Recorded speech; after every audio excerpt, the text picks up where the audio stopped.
Welcome to Politics Done Right. I am your host, Egberto Willies. This is the progressive program that will take the mystery out of politics.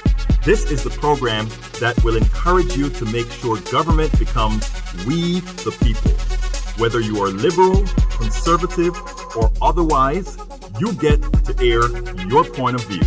Remember, you can also send me a tweet to EGBERTOWILLIES, that is, at Egberto Willies. Let us engage. It is politics done right. 1, 2, 3, 4. Well, folks, welcome to one more edition of Politics Done Right. I'm Egberto Willies, your host. It is a pleasure for me to be with you today, and most of all, I do appreciate this 1 hour that you guys will be given to me, to us, the people who are really trying to make a change in this country. Please do remember, this is a call-in show, and the number is, of course, 646-929-2495. Generally, we see a whole lot of people in the chat rooms, but we don't see a whole lot of people calling in. Please don't fear, because, again, remember, this is your show. We have a wonderful show for you today. We're going to be talking Antonin Scalia, the Supreme Court justice that just died, the remaking of history, the attempt to make him who he has not been, who he isn't, who he was never.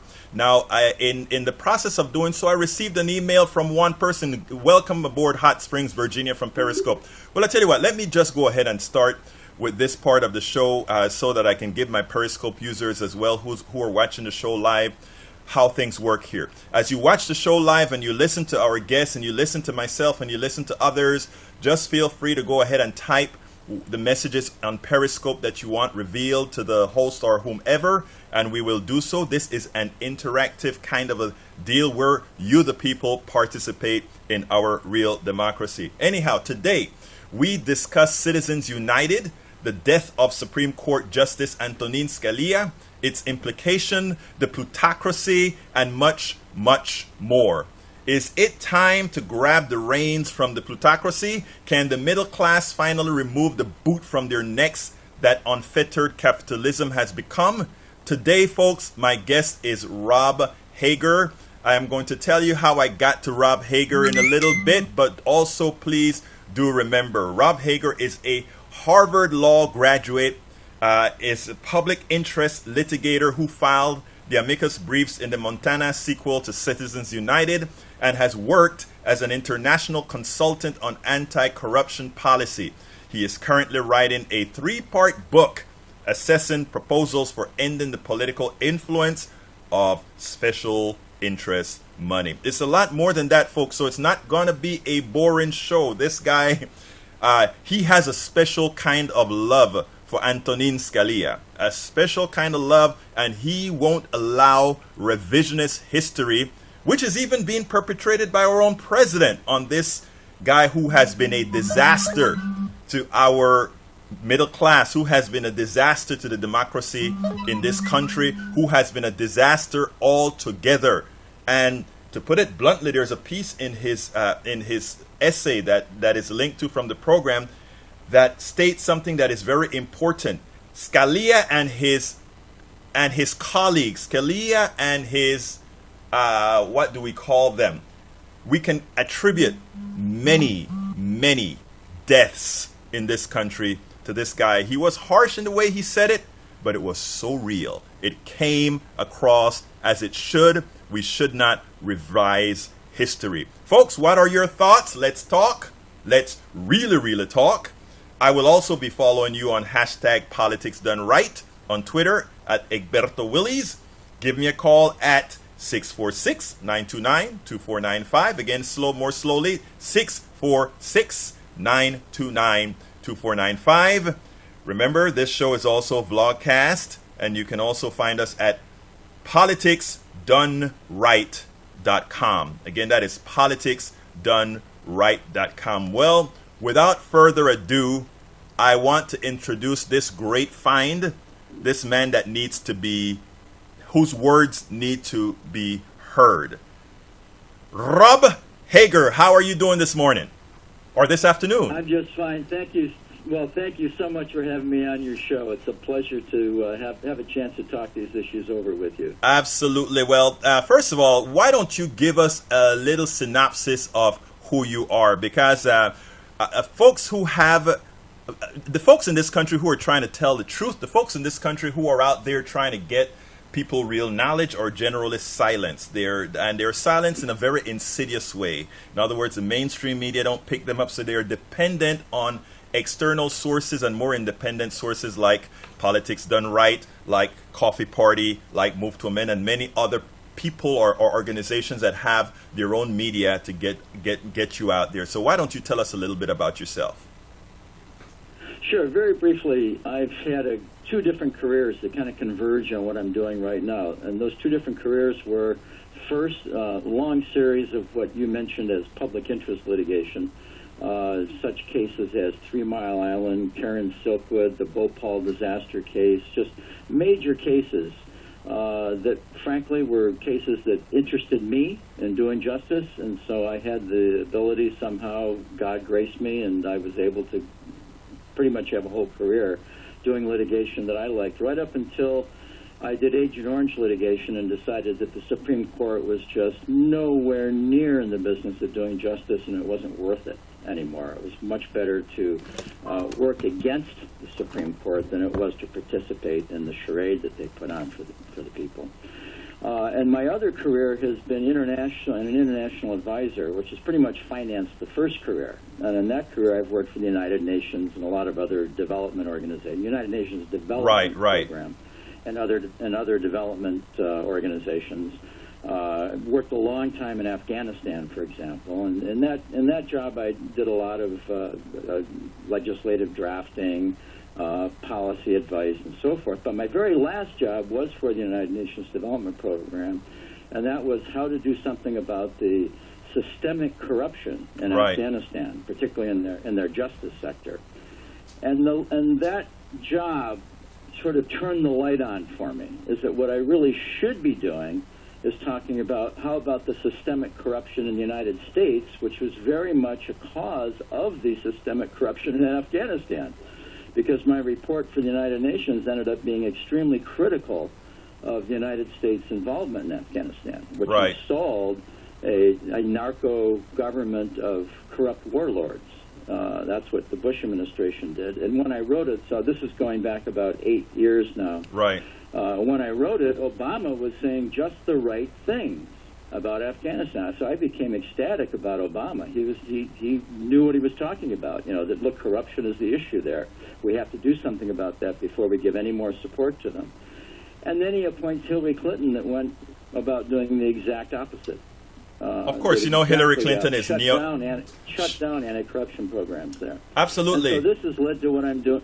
Yeah, and so this has led to what I'm doing now, which is trying to, just what you described, trying to write in the alternative media views about one subject. I'm sort of really focused on the subject is what strategies can we use to overturn the plutocracy that governs America and restore our democratic traditions that come out of the Declaration of Independence and the Constitution.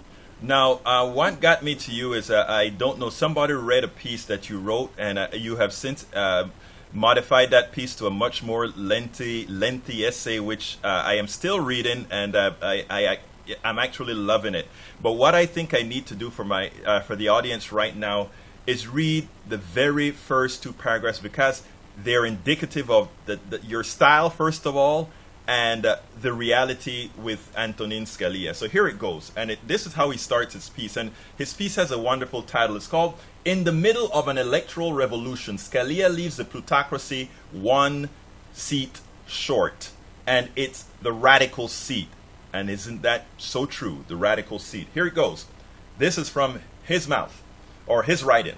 The salutary rule of private life that one should not speak poorly of, recently departed, does not properly apply to public persons who we know only through the public deeds. When they choose to lead a political life, which is the only capacity in which we have occasion to know them, and they have had an overwhelmingly perverse influence on the course of public affairs, a different rule must apply. If decorum counsels that we do not exactly dance on their graves, at least honest historical judgment should not be suspended or falsified for inappropriate application of rules that properly pertain to private life. Mixing the private with the exclusively public is common to propaganda tactic. Was that beautiful or what? Biographers may weave the personal attributes, the oddfellow relationship with Justices Ginsburg and Kagan, the plutocrat junkets of the kind where he died, suspicions about that death, membership in Opus Dei, assessments of when one person's flamboyance across the line to another buffoonish bombast, the informed opinion that the other Bush brother is much brighter, and the laughter page counts of oral arguments into a fuller portrait for those who might care about Antonin Scalia as a person. Citizens whose civic interest is in the polity, not the celebrity, are entitled to an honest accounting of the severe impact that this man's nearly every public act had on the Republic, shorn of those extenuating personal details. The propagandist mass media will provide those details to divert attention from his plutocratic acts, so as to domesticate them and him into culture. In other words, revise history. It is important that we do not leave the field of defining historical truth to propagandists. And that is the reason Rob Hager is here. Sir, expand, please.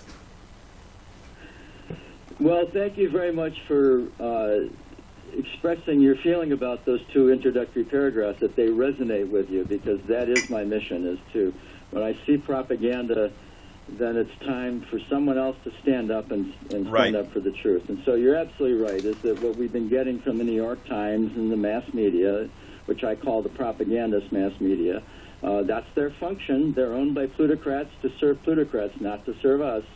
And so what they're putting out is that, Scalia was this really intelligent guy who really was devoted to the Constitution and the rule of law, and had all these, we disagree with him about some of his decisions, but wow, he really was this talented person who we as a country should honor. And that is just entirely false. That is not who Scalia was. Now, I should say, if you want me to go on this, is I will say, because you mentioned in an ironic tone, how much I love Scalia, I will isolate out the things about Scalia that I do like, and one is that he was a radical. Right, definitely so. He absolutely pursued his political goals unrelentingly with a radical passion, and we need that on the court. That's a good thing. We need that right now on the court, but from the entirely opposite direction than Scalia. And then the other thing was, he said he did not act on.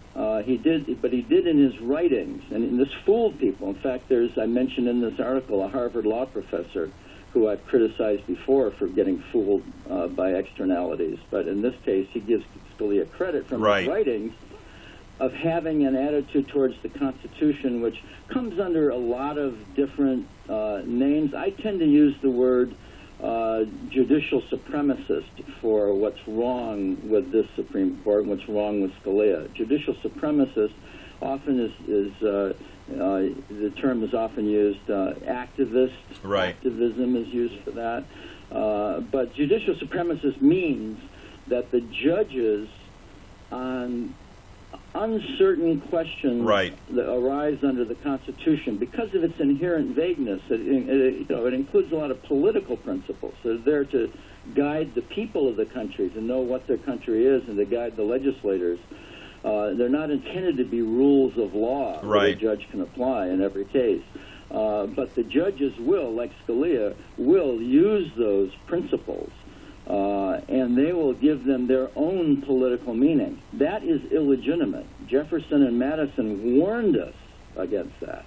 that this is the danger that our system has embedded in it, is that if judges do that. In fact, one of the first great Chief Justices said that's treason against the Constitution to do that. And so I charge Scalia with committing treason against the Constitution. The problem is that Congress has never passed a law to punish that crime. Well, actually, and that is actually, if we learn, I read that in your article. I did get to that part in your article, right? And I want to take issue with that one, and you tell me where you differ. And that is there is a recourse to if supposedly if a judge is acting outside of the scope of the Supreme Court, there is a method that they pay the price, and it's called impeachment of the judge, right? And that's constitutional. You're absolutely right. Yeah, you're absolutely right, Egberto.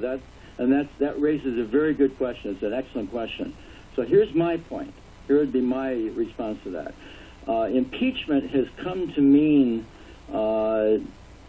it comes to relate to crimes. In fact, the Constitution talks about high crimes and misdemeanors. It talks in that language of the criminal law. And so it's very appropriate for a judge that actually violates the criminal law.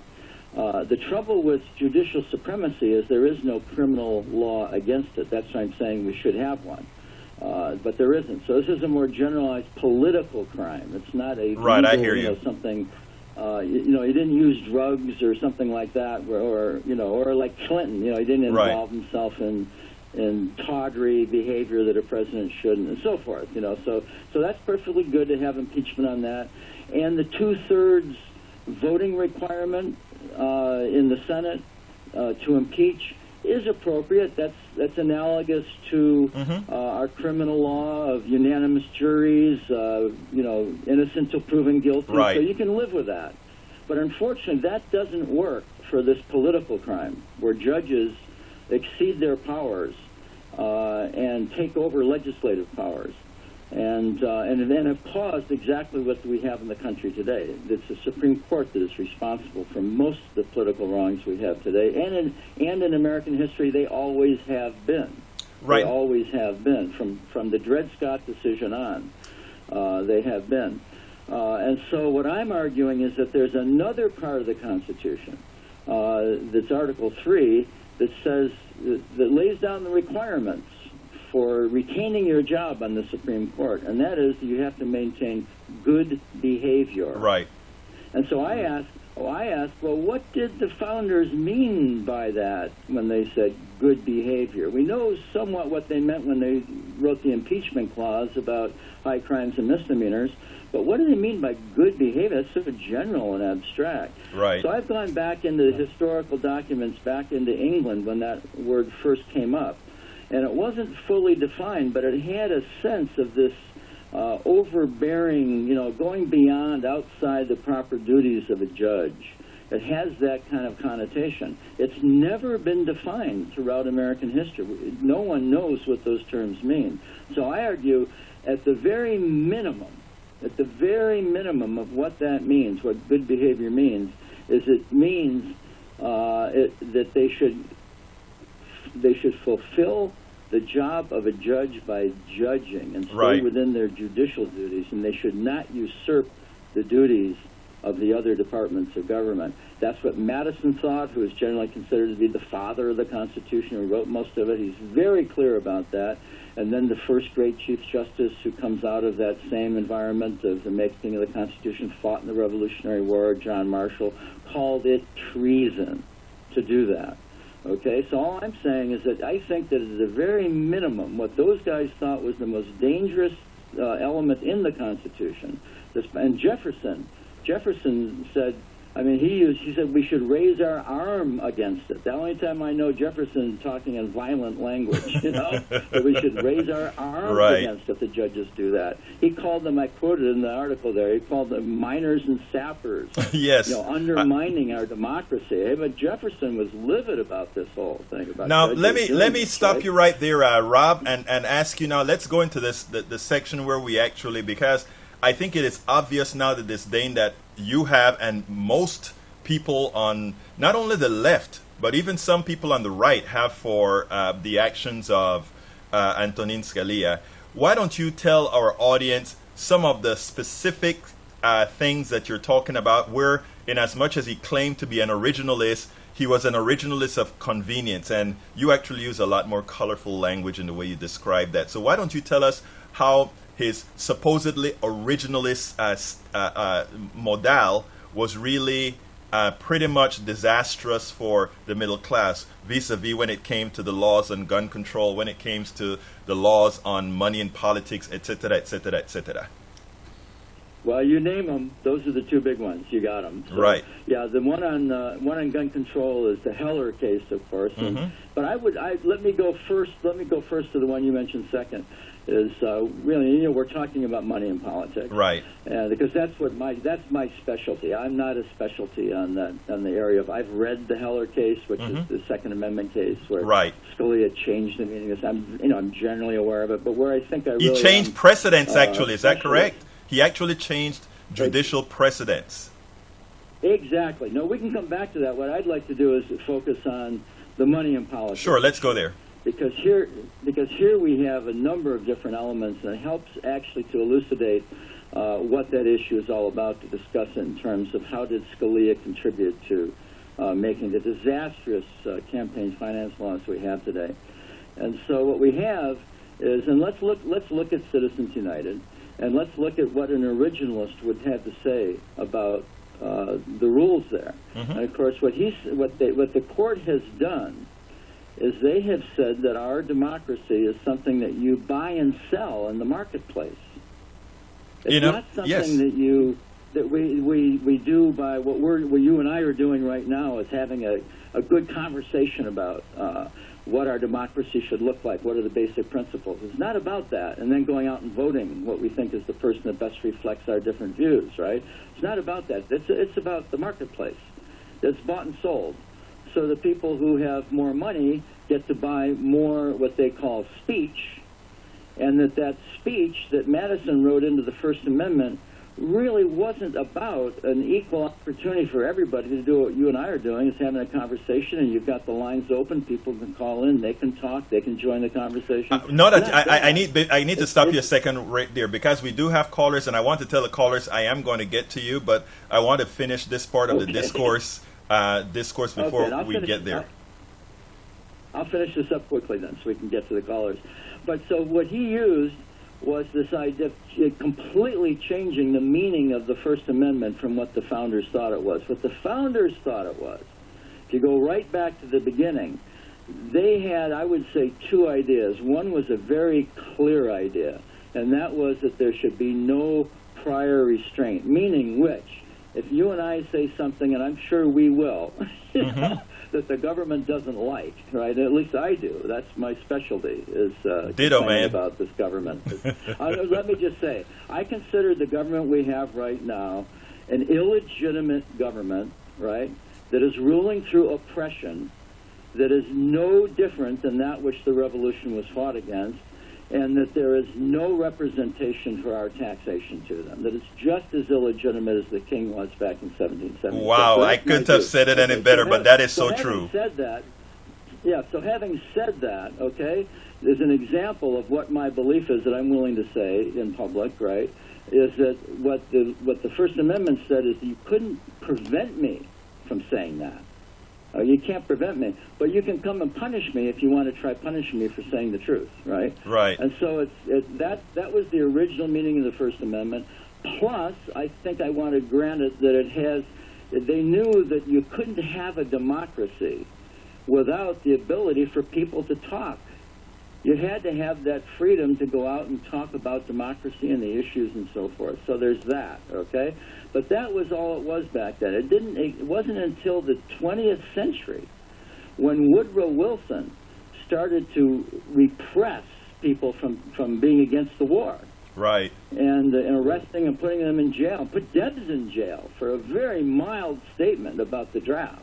Very mild, objection, very carefully phrased in a speech he made. And he goes to prison by Woodrow Wilson, right? So they started to do this repression.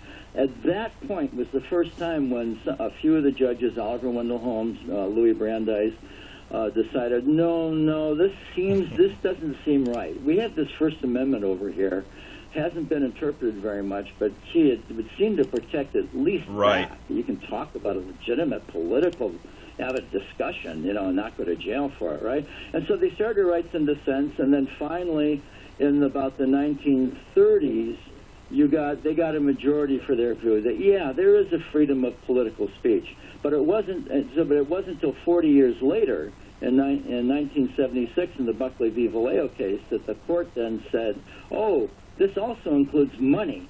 Now, I'll stop there, because that goes into a big analysis of exactly the logical shell game that the Supreme Court played on the country in 1976 in that Buckley v. Vallejo case, which Scalia then continued playing through his whole career on this issue. And, before I bring, I think this is John in from San Antonio, but before I bring him in, based on some of what you just said, that is where we have an interesting what I call intersectionality, and where I think sometimes to initial degree, where I call the Constitution a very flawed document that in fact has allowed what has occurred today to actually occur, and lest it be amended or changed or rewritten, I don't know that just passing laws is the solution. But we talk about that a little later. Let's go to John in San Antonio. John, how are you doing today, my friend? No, I'm doing great. Looking for a big Sanders win this afternoon. What do you think, before we go into the subject at hand, how is it looking based on, I know you've been looking at some polling from not only what we see in the mainstream media, but in other places? Yeah, I mean, there's a slight Hillary lead, but I mean, I think the Sanders surge will happen, and he's going to get delegates in the northern part of the state, and it's just like Obama won more delegates in Nevada in 2008. I think the same thing is going to happen this year. So I really appreciate the conversation with Mr. Hager, and I have a question about what I term 50 is the new 60, which basically means that if there's a time when the presidency and both houses are held by one party, I feel the filibuster is going to be eliminated.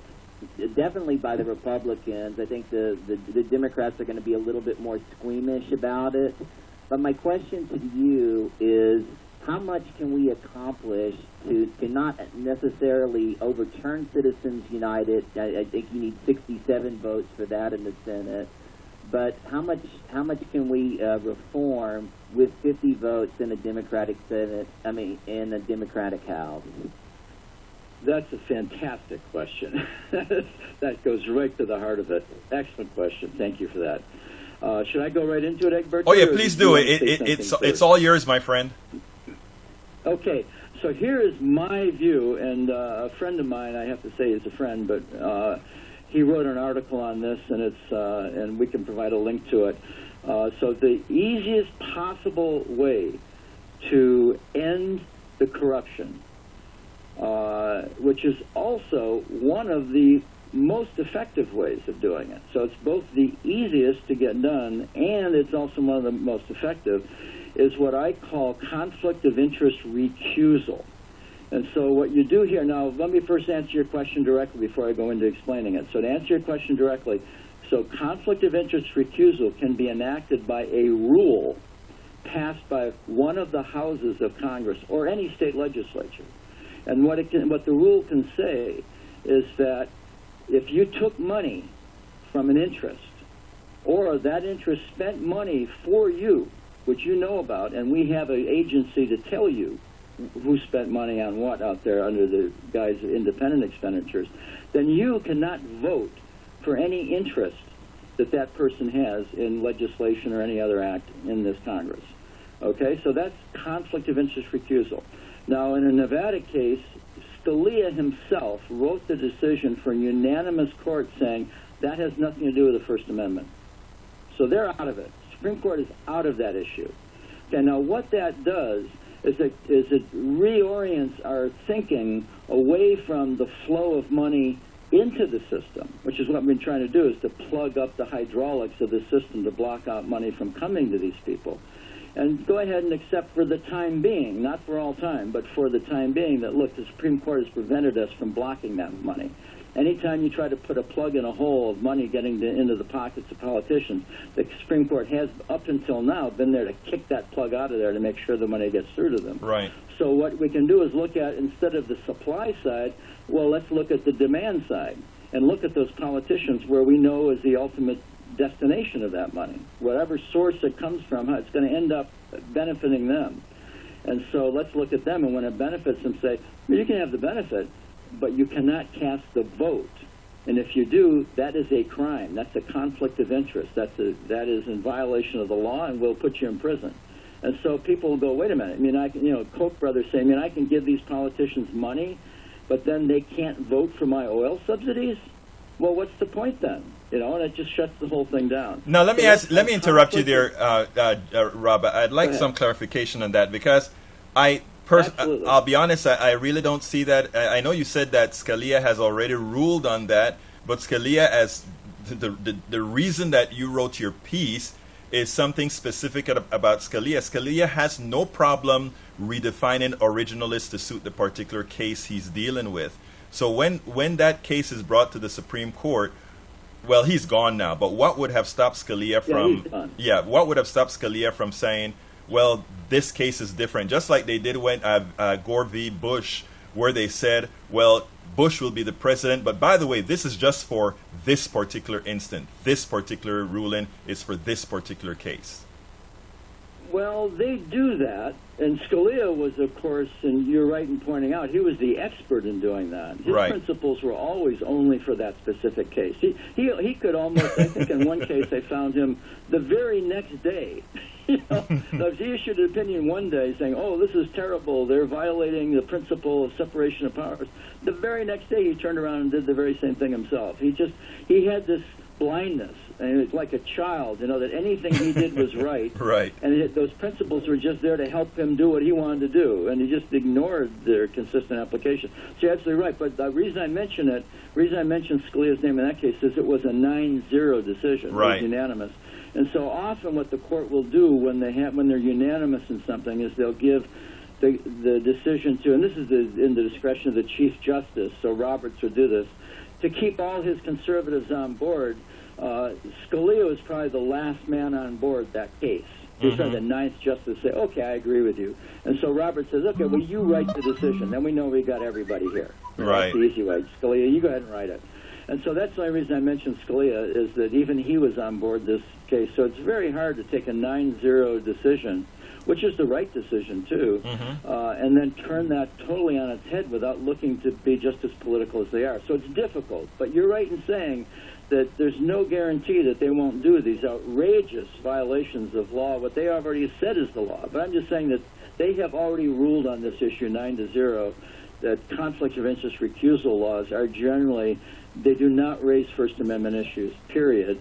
And they don't. There's no First Amendment involved in that. It's just telling the congressperson, look, you don't get to vote on this issue. Okay. And having an agency that's strong enough to tell them when they can vote and when they can't vote, that when they have a conflict of interest. And if they violate it, when the agency has said, hey, we've got a red flag on this, and they vote by computer usually, so you could put it on the computer, just block their vote. They didn't get a chance to vote, right? So it's easy to enforce.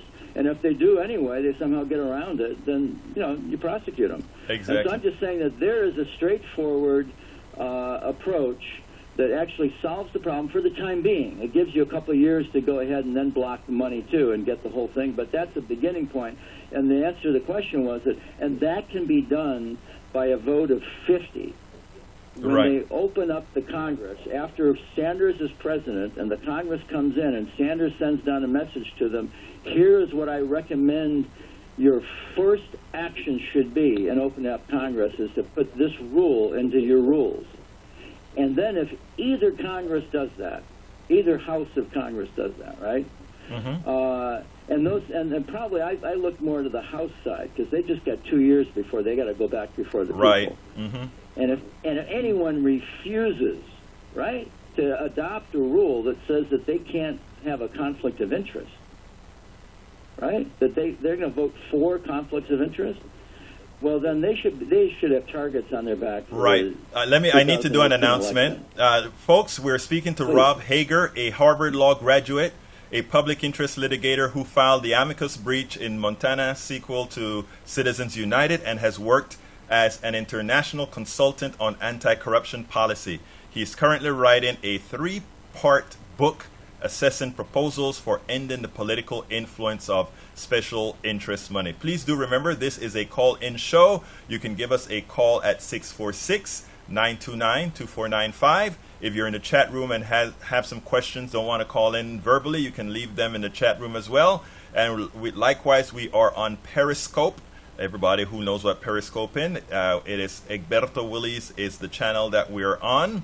That's a Twitter channel that we're on that you can see the show live and listen to the show live on Periscope. John, do you have any further questions that you'd like to present to Rob? Yeah, I want to follow up on that. I guess the issue would be that, obviously Democrats get money from special interests also. Would that actually have a chance of passing? Well, no, that's a very good question. But what happens? We're in a rare historic period right now. This goes back to the election of 1800, the election of 1860, the failed election of 1912, and then the election of 1932. So we're in a situation here we've only had, say, 3 previous times in American history, plus a couple failed times that were very similar.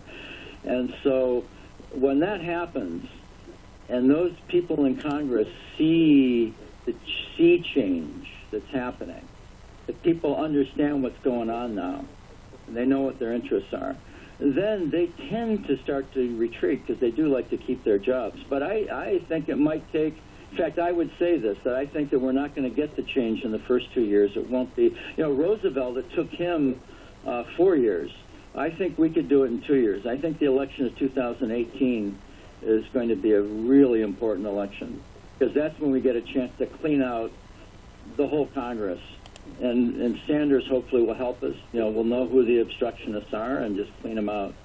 And so that's what I look forward to. Now, as I say, Roosevelt, it took him 4 years. It took him until the second election, 36, before he could take on the court. Then he took them on in early 37, beat them, and then he had power. Before that, Supreme Court was striking down a lot of his New Deal legislation. Well, it was interesting. This isn't going to... It's interesting that you mentioned 37 because that is a little errata that I sent to CNN a few years ago when they were talking about Roosevelt. And there's some credence to what you're saying with regards to 2018 when Americans are really able to see what the in as much as they should see the obstructionists right now, I think a new president illustrating it without the racial connotations that we otherwise were using as a distraction should be able to do that. I remember in 37, I think, is when we had the second dip after the New Deal, if I recall correctly, and you can look at the charts and actually see what occurred. That as soon as Roosevelt attempted to back off some of the New Deal principles, the economy started to tank again. So people were able to see, that really isn't the way to go, but the New Deal was in fact the way to go. Yeah, I agree. You made 2 points. I agree wholeheartedly with both your points there, Alberto. Yeah. Okay, continue. I'm sorry. I just needed to put that in when you mentioned the what you thought about 2018. Okay, well, let me just mention then to go beyond to that issue of how are we going to get this done. What I put that out for is to show how if this were to be done in just one of the houses of Congress, let's say the House, and let's say it isn't done until 2018 even, that shuts down corruption in the House. And that means that the next election is going to be a whole new thing in American experience. A whole new kind of democracy. If we actually can keep money out of politics, keep those people from voting, well, money will leave politics. If they're not allowed to vote the way the money tells them to vote, then money's going to leave. Simple as that. And then we're going to have a whole new system of politics. And in that one house, if one house is not corrupt, then they can start to put pressure on the other house and do things like say, we're not going to pass a budget, period. We're not going to do anything at all unless you guys, get as uncorrupt as we are, basically going to pass the same rule. So there's a lot of leverage that can be brought to bear. And I don't want to ignore this other thing, is that we've been taught by Obama that a president is some just sort of symbolic, weak figure that has no power, right? That's part of his scam. That just simply isn't true, as we know, because Bush was not even elected president. Look at the power he had for starting wars, doing all kinds of things. Let me just stop you right there for one reason. There are two things that I want to mention. In as much as that is true, that the president has, that a president has more power than Obama is willing to use, I do come back to one issue, and that is a president has more power when he is the ward of the plutocracy. And Bush himself was the ward of the plutocracy, and as such, he could take more independent actions because they had his back. I want to back up to one other issue in that respect, where it comes to a society like Hugo Chavez. Hugo Chavez in Venezuela had the entire plutocracy against him. He held power by exactly the way that you and I are talking about, the power that comes from the masses. The problem is when you have a plutocracy that runs your economy, you run into the same issues that it's occurring in Venezuela. Venezuela's economy is crippled not because of the El Socialismo Boliviano, which is the Bolivian type socialism within Venezuela. It has been crippled because those who control the economy decided to cripple the economy to then have the people think that it is the current policies of what was then Hugo Chavez be as bad or worse for them than the policies of an extracting plutocracy. So I think there's some nuance that I would prefer we interpret a bit more, and that because again, let's get to the point where you want to get, which I think is the right place we want to be. As soon as that occurs, you said something that is very important, and that is, well, we will finally get money out of politics. You're absolutely correct. But at that point, when we get money out of politics, meaning the plutocrats won't be able to give their monies to the politicians, their money will then go into the destruction of the economy to sort of create the unrest necessary to then foment that cyclical change again back to them. So I have a new question for you, and that is, that will happen. How do we get around that happening without the government completely taking over the means of production? You see, as far as I'm concerned, the things that people definitely depend on should be controlled by we the people, the government. But I don't think the American populace is there yet. You say. Well, I totally agree with your point, and I totally agree also with the analogy to Venezuela to elucidate that point. That the next step for them, once they can no longer buy the government, is to undermine the government using their economic power, and that's what we need to look forward to. So I would just offer, you asked me, how do I feel about that, and I think that goes almost beyond what we can really predict how Americans react. But I would say this, that I think the solidarity that's being built by Sanders, to the extent that it is authentic, but the solidarity that we all feel, that we're all in this together, we're all going to turn out to vote for him, that is the first step, is building that kind of a solidarity to understand who we are together, to build that understanding. And I think that I'll just go one step further than that I would say the crucial step in that, and you'll see this from the paper that you have, is my feeling that, the alliance between, I'll just use the word, white progressives, right, and people of color, those are the people who have the most investment in having a democracy in this country. Wow. I don't know. Those are the people who defend democracy, and that alliance is an essential alliance. That it's not going to happen if that alliance isn't solid. So this election is an opportunity, and I mean, the greatest leaders recognize it too. I mean, you have Cornel West out there, Michelle Alexander. You have even Ta-Nehisi Coates has even deserted his plutocrat sponsors, right? I mean, we have some really good leadership. Did you see? Right? I know exactly what's happening. It's amazing that you brought up Ta-Nehisi, because Ta-Nehisi Coates had an interesting sort of an attack on Sanders, and then went on to Amy Goodman and said, okay, I have this problem with him, but you know what? Oh my God.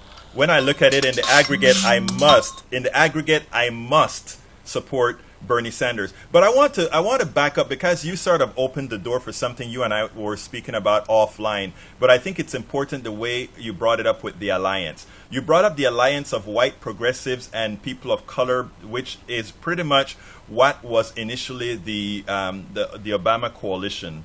And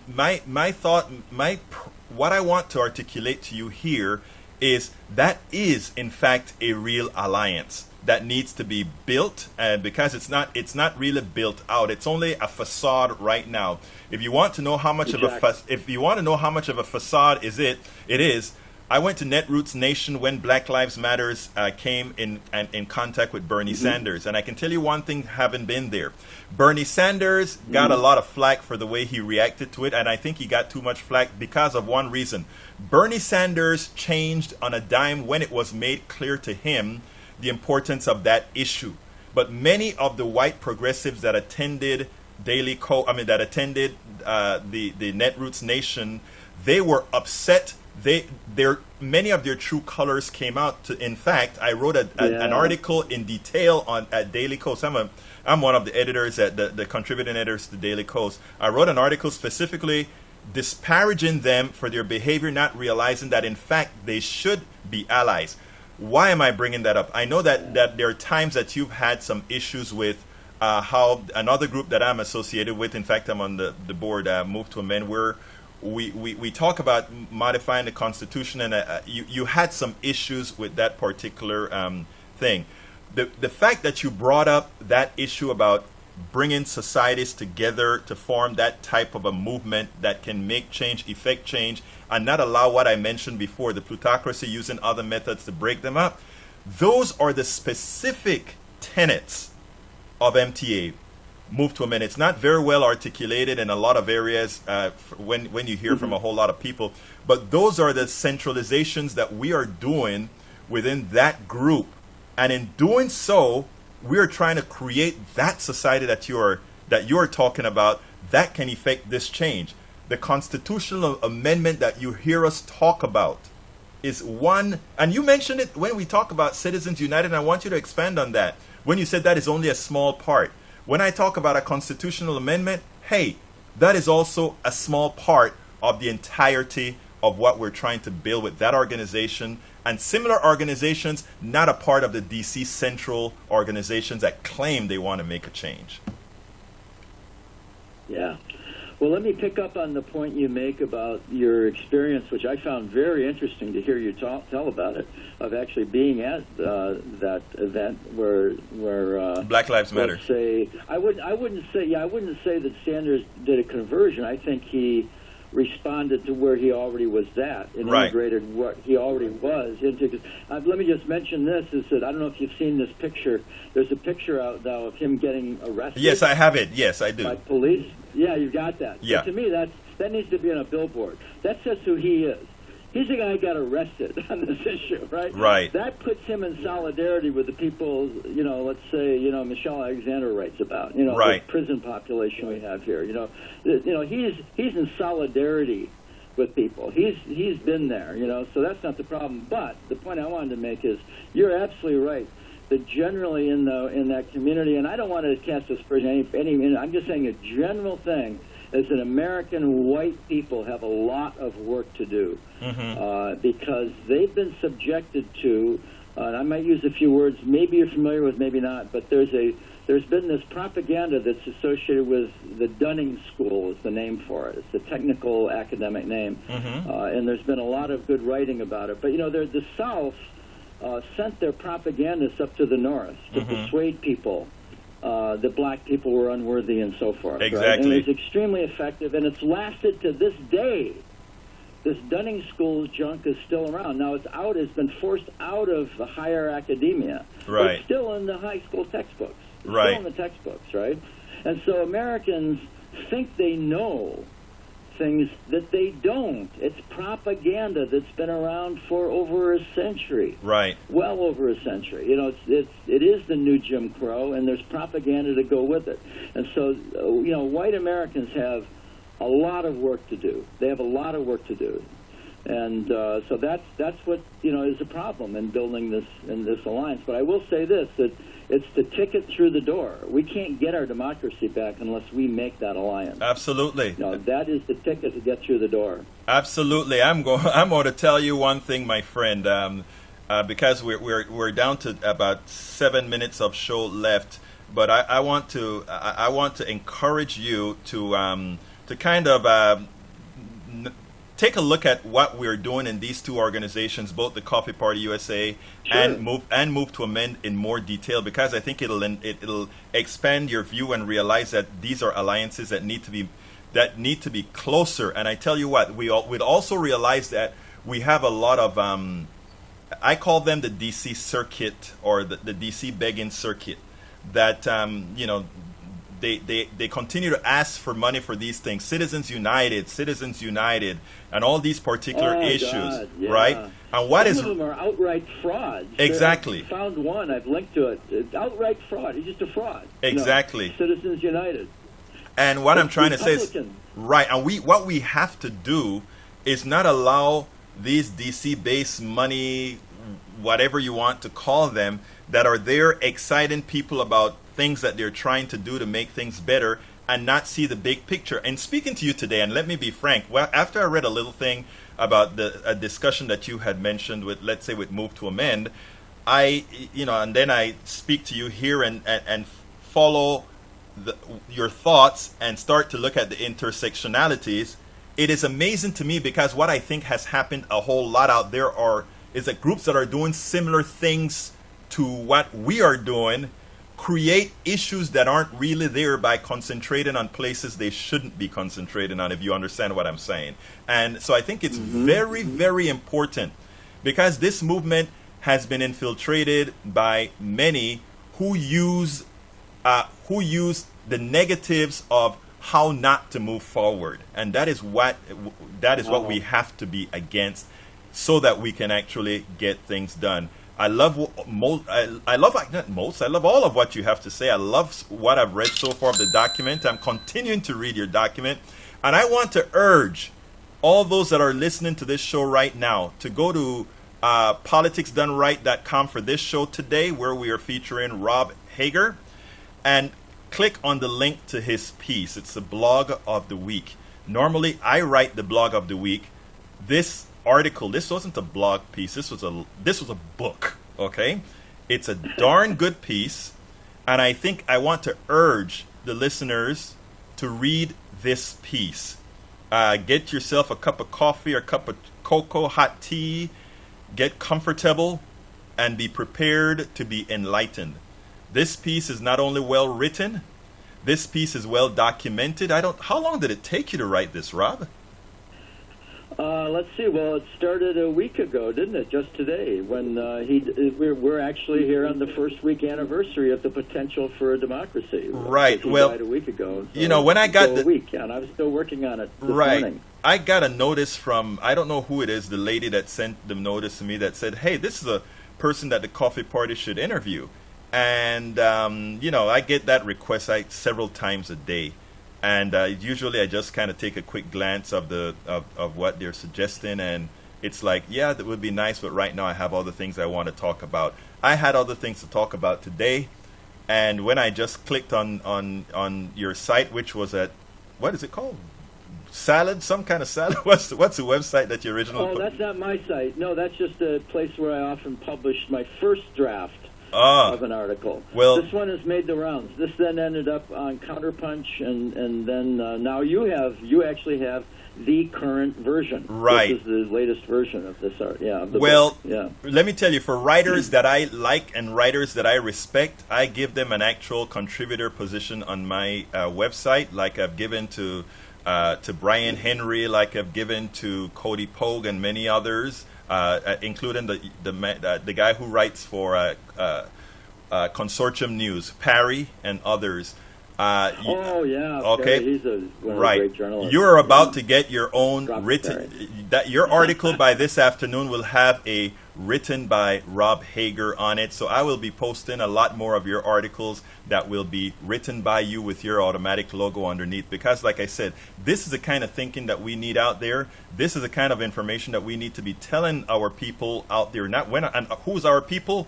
Middle class and poor America, the people who really make this country run. Look, I am honored that you, this was a last minute show, folks. I had another show scheduled for today. I read this man's article and said this is a show that we needed at this time.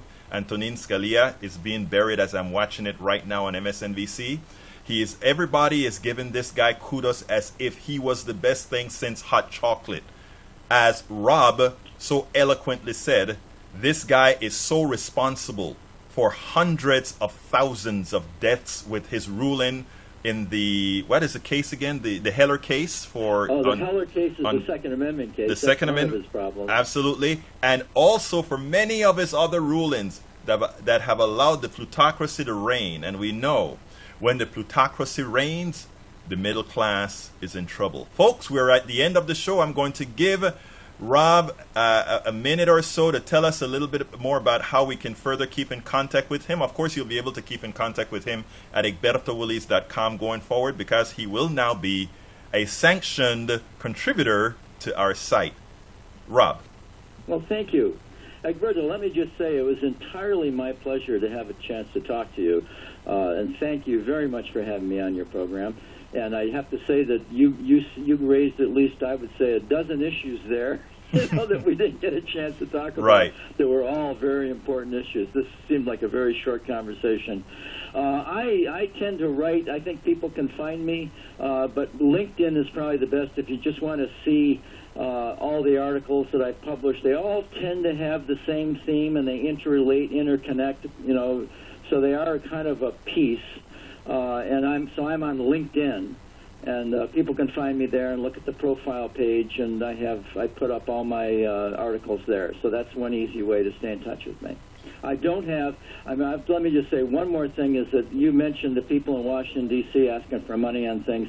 I, as a matter of principle, don't do that to distinguish myself from those people, Right. that I call professional activists. Exactly. And if anyone wants to know, let me give a plug for a guy who I know and like, John Stauber, S-T-A-U-B-E-R. If you can find his writing, he's an expert on propaganda, and he said some very interesting things about that whole problem, which many people think, I think is maybe at the core of our problem, is that we've been distracted by these professional activists. These people you mentioned go to D.C. looking for money. They get their money from plutocrats is where they ultimately get their money to, and they're responsible to them. Now, and so what they do is mislead people. Before I go real quickly, I want to ask you, Chrystia Freeland from Canada wrote a book on plutocrats. Had you seen that book? And if you had, is it a book that should be read? I've seen the title. I think I've seen a review of the book. Yeah. Okay, excellent. I like any book who revives the use of the term plutocrat because it has a history. It has a history that goes right back into the 19th century when the problem first arose, and it is exactly correct language for what we have. We have rule by money. We do not have democracy, rule by people. We have rule by money. That's a plutocracy. So I like anybody who helps revive that term. It's a good term. Well, with that, Rob Hager, it was my pleasure to have you on the show. I thank you very much for enlightening us all. And of course, to my good friend John, give me about 10-second closer before I get out of here. It's a great show. Really enjoyed it.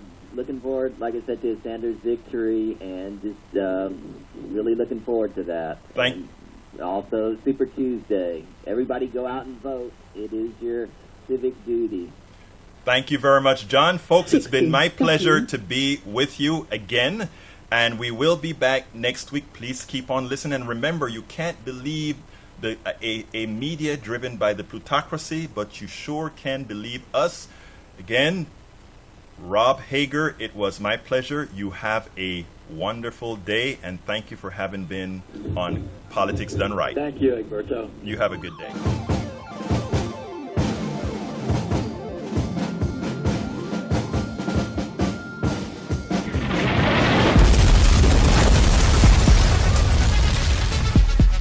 Welcome to Politics Done Right. I am your host, Egberto Williams. This is the progressive program that will take the mystery out of politics.